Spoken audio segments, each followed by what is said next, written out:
मधुरेक्षण भावभूतमीने मयि मीनाक्षि कृपां विदेहि दीने तपनीय पयोजिनी तटस्थे दुहिन प्राय महीधरोधरस्थे मदनारि परिग्रहे कृतार्थे मयि मीनाक्षि कृपां विदेहि सार्थे कलकीरकलोक्तिनाथ दक्षे कलितानेक जगन्निवासि रक्षे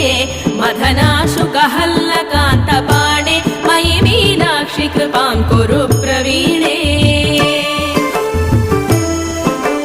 मधुवैरिविरिञ्च मुख्य सेव्ये मनसा भावित चन्द्रमौळि सव्ये तरसा परिभूत यज्ञ हव्ये मयि मीनाक्षि कृपां विदेहि भव्ये